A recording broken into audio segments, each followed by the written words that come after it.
Igitondo cyiza nanone turabaramukije kandi twishimiye kubana muri iki gitondo cy'umugisha Kristo aturemeye kugira ngo tukishimiremo. Tubahaye ikaze rero kandi twishimira kubana namwe gusangira ijambo ry'Imana uko bukeye n'uko bwije. Turabanezerewe kandi tubahaye ikaze muri iki gitondo cy'umugisha Imana yacu iduhaye. Reka dushime Imana mu isengesho hanyuma dusome ijambo ry'Imana uyu munsi twateguye.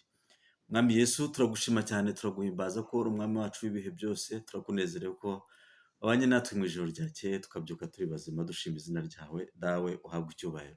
Duciye bugufi cyane turi imbere yawe kugira ngo tugirirwe neza nawe. Ngwino ubane natwe, ngwino utugirire neza, ngwino udufate amaboko abatentebutse ubasubizemo imbaraga.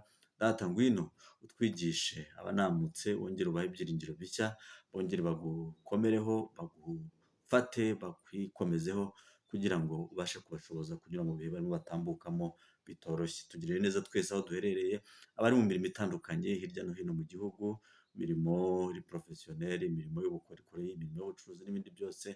Data bose ubagirire neza, abari mu ngo zabo nabo ubagirire neza, abari mu ngendo nabo ubagirire neza, ubiteho. Tubone ubwiza bwawe kandi dukomezwe nawe muri byose mu izina rya Yesu Kristo. Amen. Amen. Igitondo cyiza kuri mwese mukunda ijambo ry'Imana kandi mu kiganiro cyacu Romatayo nk'uko bisanzwe dusangira ijambo ry'Imana rya buri gitondo kugira ngo turusheho gufashwa naryo kandi rirusheho kutuyobora inzira nziza yo gukiranuka no kurushaho gusa na Yesu. Uyu munsi muri iki gitondo ndifuza ko dusoma mu gitabo cy'Abaheburayo ibice byaho 13 umurongo waho wa 6. Haravuga ngo nicyo gituma tuvuga dushize ubwoba tuti Uwiteka n'umutabazi wanjye sinzatinya, umuntu yabasha kuntwara iki? Iryo ni ijambo nifuza ko dusoma uyu munsi.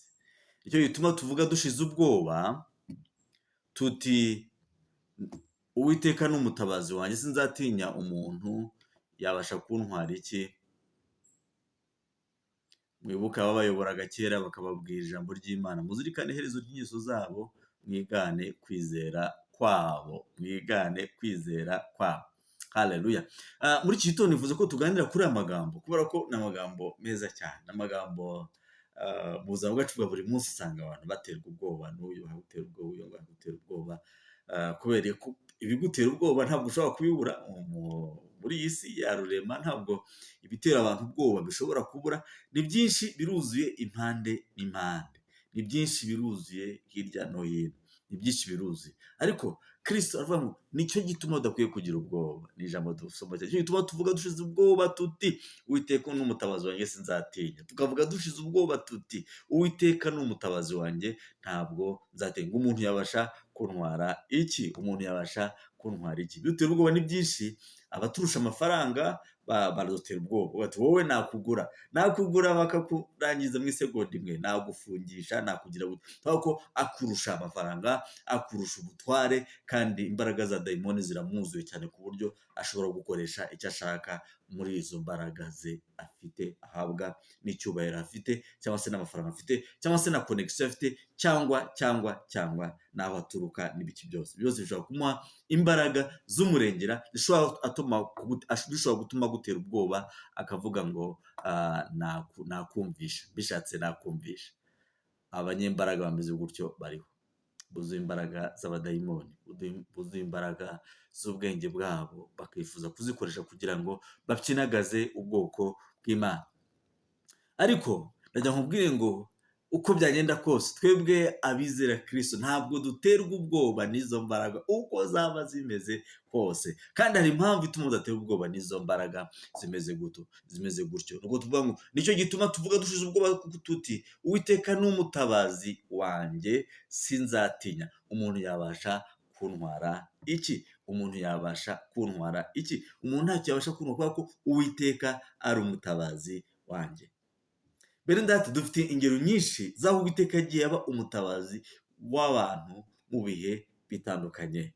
Uwiteka akagaragaza ko ari we urimo urwana. Uwiteka akagaragaza ko ari we uri ku rugamba. Nibwira ko igihe David yarwanaga na Goliyati, abantu baramureba bakavuga aka gahungu karimo karigiza nkana, kubera ko les militaires plus forts, abasoruda bakomeye, abasirikare bakomeye bari bahanganye na Goliyati ariko byanze, ariko haza agahungu kamaze igihe mu ntama karwana, karagenda kubita ibuye rimwe gusa kagarika igihanga cya Goliyati hasi, karagica kagishyira umwami. Haleluya. Nibwira ko izo mbaraga David nawe adashobora kuzitirira, ahubwo ni imbaraga z'Imana Data. Nibwira ko ba Petero bari bafunzwe bari mu nzu y'imbohe, hanyuma bafunzwe bari mu nzu y'imbohe, abandi rero bakakomeza basenga kubw'amasengesho, bagasenga, hanyuma Petero akarota ngo iminyururu imukurwaho, akarota inzugi zifunguka, akagenda agafunguka, akanyura ku barinzi akigendera, agira ngo ararota agira ku barinzi, asanga bahurikiye, aritambukira, arigendera, agenda asanga bene se aho bari basenga, baramubona bagira ubwoba, burya amasengesho arakora. Haleluya.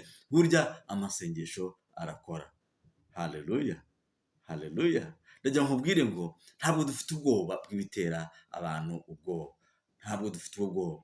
Shadraka, Meshaki na Abedinego barimo bahimbaza Imana, banga kubaha itegeko ry'umwami, barabyanga, tuzubaha itegeko ry'Imana Data, babashyira mu itanura ry'umuriro.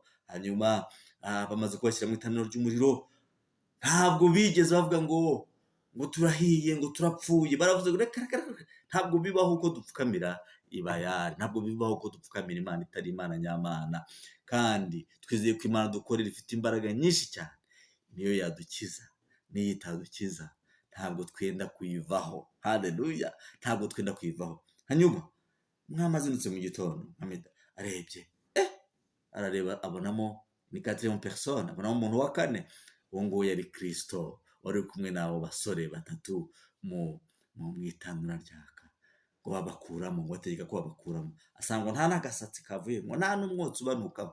Haleluya. Izo mbaraga ziracyariho mwene Data, izo mbaraga zikiza, izo mbaraga z'ubutabazi, ubwo butabazi bumeze gutyo buracyariho. Ntabwo ari ubwo mu gihe cy'aba Shadraka, Meshaki na Abedinego, ntabwo ari ubwo mu gihe cyabo gusa, n'uyu munsi aracyaturwanirira, aracyakora, aracyatabara, aracyataha ingabo nyinshi kugira ngo zipfe ku bwacu. Aracyakora. Umwami wacu Kristo aracyakora. Ntabwo ashobora kudutererana, ntabwo ashobora kutujugunya, nubwo ibiduteye ubwoba bishinyitse cyane, birashinyitse, ariko Kristo aratuje kugira ngo ahangamure buri kimwe cyose kije kurwanya intore z'Imana. Ntabwo dufite ubwoba. Ijambo ry'Imana tubwira muri iki gitondo mu Baheburayo ngo niyo gituma tuvuga dushize ubwoba tuti, Uwiteka ni umutabazi wanjye, sinzatinya. Umuntu yabasha kuntwara iki? Nawe murabizi ko hari igihe Kristo aturwanirira, akaducira inzira, atari uko inzira z'ubundi zagomba kuba zinaharwe, ariko inzira akazica, tukazinyuramo, tukagenda twembi, kubera ko afite umugambi muri twebwe ashaka kudukoresha. Kandi aranabizi ko tudateganya kwirwanira, arabizi ko nta mbaraga dufite, arabizi ko nta bikoresho dufite by'intambara, ntaki. Kandi niyo twabigira, aratubwira nk'uko yabwiye Petero ngo urugamba turwana ntabwo ari urugamba rw'umubiri, ahubwo ni urugamba rwa Mwuka. Turasenga, niba dutoteza turasenga. Stefano amuteraga amabuye akarushaho kuzura umwuka. Haleluya. Maze iminsi ntekereza ku mutagatifu wita Saint Lawrence, ndamukunda, n'umugabo nkunda cyane. Ubwo mu gihe cy'itotezwa mwaka wa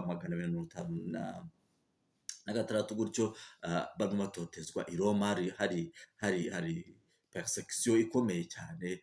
Papa Sixtus wa kabiri bamujyanye kumwica. Umudikoni we witwa Lawrence aramukurikira, aramubwira ati, papa unsigiye iki? Hanyuma papa akamubwira ati, mwana wanjye, muhungu wanjye, nawe urankurikira dans 3 jours, iminsi 3 nawe uraba unkurikiye. Hanyuma meya w'umujyi wa Roma araza, ariko yarazi ko mu idini harimo ubutunzi bwinshi cyane, abwira Lawrence ati, nzanira ubutunzi buhishwe mu idini, mwahishe mwabitse, bunzanire bwose. Lawrence aramubwira ati, yego nzabukuzanira. Aramwemerera. Hanyuma Lawrence agurisha ibyo yari afite byose, udufaranga twose aduha abakene, n'ibyo yari afite mu rusengero byose arabigurisha abiha abakene. Hanyuma arangije arabakusanya abakene bose bo mu mujyi, abashyira meya w'umujyi ati, dore ubutunzi bw'itorero n'ubu ngubu. Meya agira umujinya mwinshi cyane, asagwa n'uburakari bukomeye cyane. Hanyuma ategeka ko batwika Lawrence. mu bipengeri gahoro gahoro ku kariro gake gake kugira ngo ashye yitonda. Ariko Lawrence yuzura imbaraga nyinshi cyane, n'igihe bamutwikaga yuzura imbaraga nyinshi cyane, yuzura imbaraga nyinshi cyane, hanyuma akajya ababwira ati mumpindukize aho ngaho hamaze gushya, aho ngaho hamaze gushya neza, nimuhindukize urundi ruhande rutarashya. Ngo bamubonaga ntabwo bigeze bamubonamo ububabare, ahubwo Kristo yamugiririza. Bene data njya mubwira ngo hari imbaraga dufite, imbaraga za mwuka zirenga ububabare bw'umubiri, tugahamya tukavuga ngo data uri imbaraga yacu, uri ibyiringiro byacu. Lawrence yarahamije ageza ku munota wa nyuma, ageze igihe amaze gushya burundu, avuga ijambo rya nyuma, aravuga ati umubiri wanjye noneho wahiye neza, ndumva nahiye. Hanyuma arasenga mbere yuko ashyira mu mwuka, Imana imuhagurutsa aravuga ati data ndagusabye kugira ngo uyu mujyi wa Roma uzawuhe kukumenya. Imana yacu ishimwe cyane.